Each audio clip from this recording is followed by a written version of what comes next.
Netflix getting into sports was a big deal. And on top of that, Apple TV locked up Formula One, and Disney is in a war to save ESPN. But while headlines were on those blockbuster deals, quietly, methodically, deal by deal, someone else just became the single biggest spender on sports right now in the entire world. And I don't think most people have any idea how deep this goes.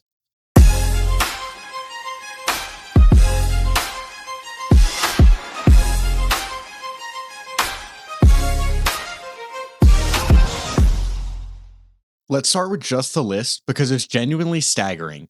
In the United States alone, Amazon Prime Video now holds exclusive streaming rights to Thursday Night Football in the NFL, 66 NBA regular season games per year, plus playoff coverage, the WNBA, NASCAR, the National Women's Soccer League, and as of this year, the Masters. Hosting the Masters is a big deal. Augusta National is arguably the most protective, most traditional broadcast property in all of sports. They didn't even televise the first 9 until the year 2000, and they just handed Amazon their first 2 rounds of exclusive streaming coverage. That's the NFL and the Masters in the same portfolio. You'd have to go back a long way to find a broadcaster with that combination. Globally, it goes even further. Amazon holds UEFA Champions League's rights in Germany, Italy, and the UK, the most watched club soccer competition on the planet. They also own the Premier League in the UK and the French Open in France. When researchers at Ampere Analysis ran the numbers in early 2026, the result was clear. Amazon Prime Video is now the #1 spender on sports streaming rights globally, investing an estimated $3.8 billion in 2026 alone. That's more than $500 million ahead of the previous leader. Now you might be thinking, okay, big portfolio, but are people actually watching? The answer is yes, and the growth rate is remarkable.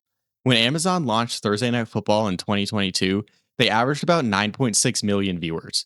Last season, 2025, that number hit 15.3 million.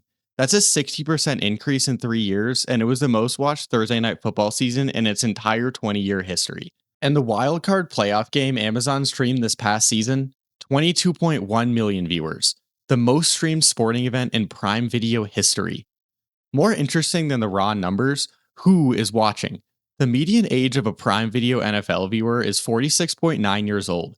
That's nearly 8 years younger than audiences watching the NFL on linear TV. For advertisers, that is an incredible value gap for monetization. And that NBA deal we mentioned earlier, it's just getting started. That 11-year, $1.8 billion per season agreement kicked off in 2025. We're barely in year 1. But here's where the story really gets interesting, because Amazon isn't doing this because they love sports. They're doing it because of something called the Amazon flywheel. If you don't know what the Amazon flywheel is, it's the idea that every part of Amazon's business feeds every other part.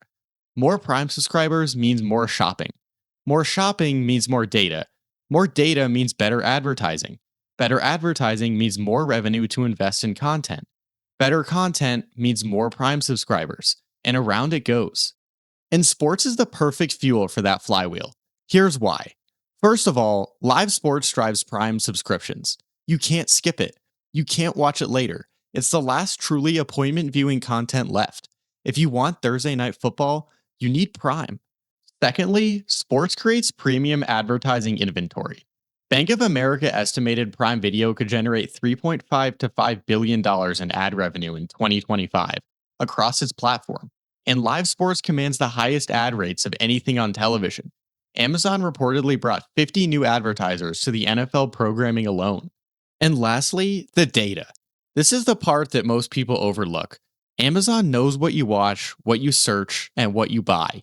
When you see an ad for running shoes during a Monday Night Football game on the NBC, NBC has no idea if you bought those shoes. Amazon does. That's a fundamentally different and more valuable advertising product. Amazon doesn't just hold sports rights. It operates content as part of a broader ecosystem where every acquisition decision includes the value of incremental Prime memberships, advertising revenue, and cross-ecosystem shopping data. They can justify deals that wouldn't make pure streaming economic sense because the content is doing work across the entire company. So what's the actual endgame here? Amazon, Apple, YouTube, they're not trying to win the streaming wars. They're trying to win something bigger, becoming the one app you open for sports. Think about how you used to watch sports. You flipped on ESPN or turned to your local CBS affiliate, the channels found you. That model is dead.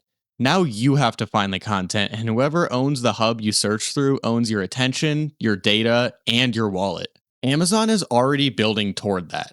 They let you subscribe to NBA League Pass, FanDuel Sports Network, and other services directly through Prime Video, making Prime the entry point, the bundler the default. And here's the kicker. The NFL's broadcast deals are up for renegotiation in the coming years. Amazon is reportedly already circling a larger package of games. If they land more NFL inventory on top of everything they already have, the gap between Amazon and every other sports media company starts to look very, very wide. So let's summarize here. Netflix gets the headlines, Apple gets the cool factor, ESPN gets the nostalgia, but Amazon is playing a completely different game. One where sports isn't the product. You are the product. Your subscription, your attention, your purchase history. And right now, they're winning that game quietly, deal by deal, while everyone else is looking somewhere else. If you found this interesting, subscribe and hit the bell for more videos like this, and drop a comment. Do you think Amazon is taking over sports?